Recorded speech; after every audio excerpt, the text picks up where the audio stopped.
Yes, I think it was necessary to speak about the past, and it's very essential that we know our history and that it is being told. It is very, very important. And I understand also your question about the future, looking forwards. On the other hand, we are living in the now, in the present.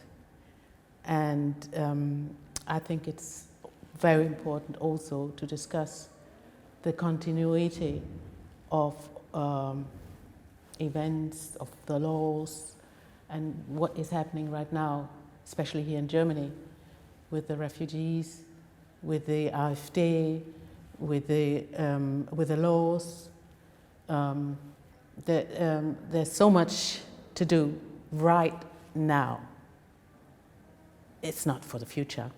We have to look at the situation now and how we can act right now. There are more and more attacks on Flüchtlingsheime, yeah, onto asylum seekers themselves, deaths, police violence, and everything is going on unpenalized. They're not doing anything about it.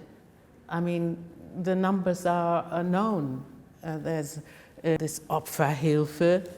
There are even monies for prevention, and a lot of talk about, going into the schools and I don't know, the measures that the government takes for integration, and it's not working, because we actually are experiencing right now the German masses becoming more fascist, becoming more violent. And these are the things that we cannot close our eyes to. We have to really,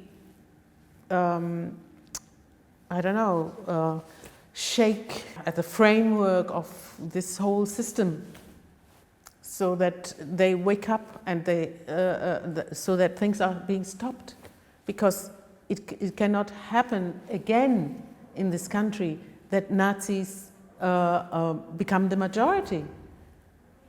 They might not be the official majority, but the things that they are allowed to say, that they are allowed to do right now, it's atrocious.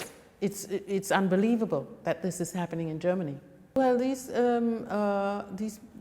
these things have never gone away, really. I came here soon after the war was over. It was still fresh at the end of the 50s. And I witnessed that older generation that was in the war, that experienced Nazi time of Nationalsozialisten. I was in these families, the older people. Every time you went to visit them, they only spoke about the war, or the conversation was led to it. Anytime you were invited to Kaffee and Kuchen, it was the topic for a long time. And then new generations came, and they felt this guilt, and they felt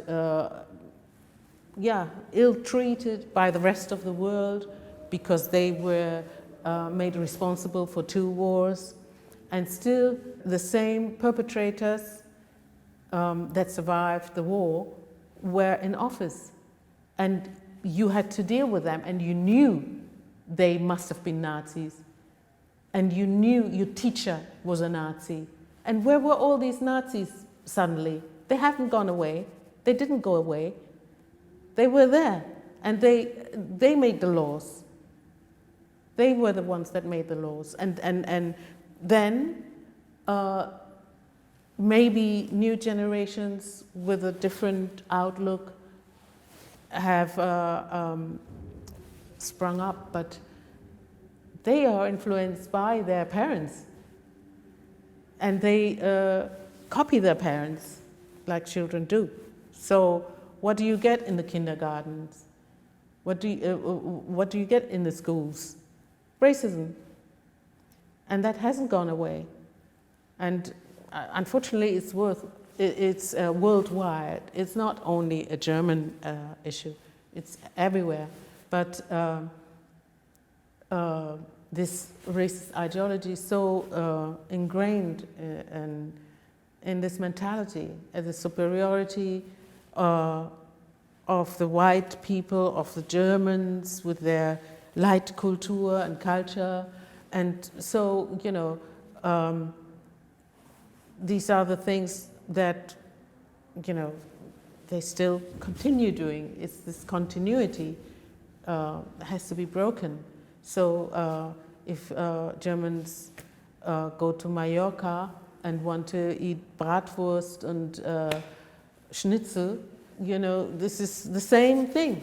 It's the continuity. They don't want to change. They don't want really integration. They talk about it, but they don't really mean it. You know, it's an exclusive society. It's a shame. And really, I like the country for so many things, but these are the things that are keeping people out, you know. And as long as we cannot change it in the now, what's the future going to be like? I ask.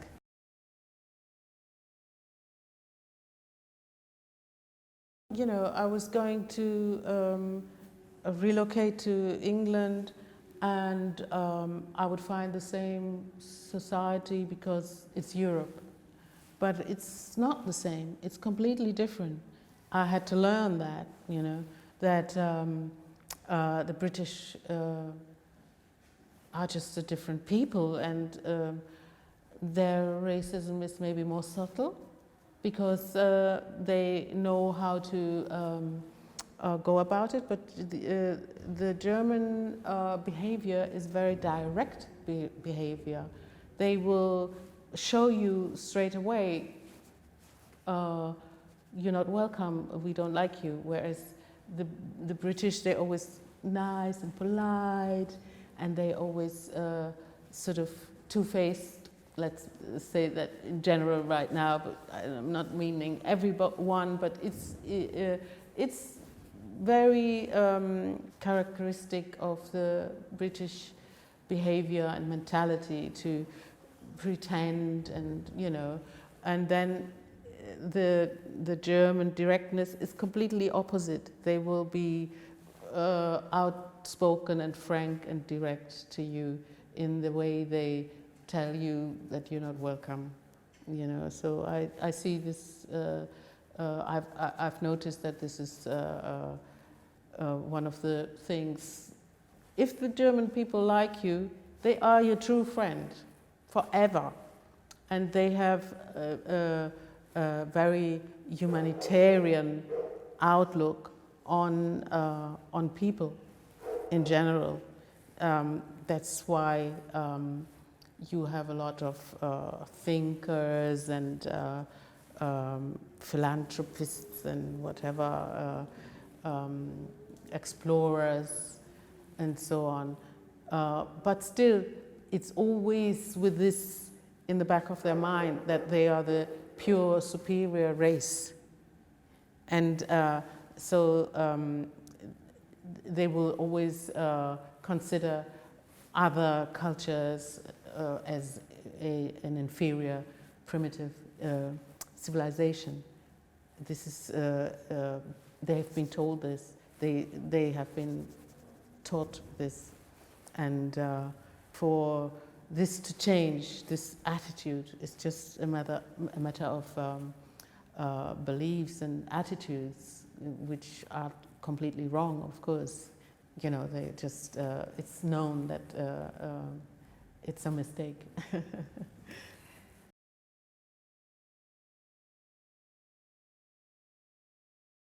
I think that science and research and evolution is going in a different direction.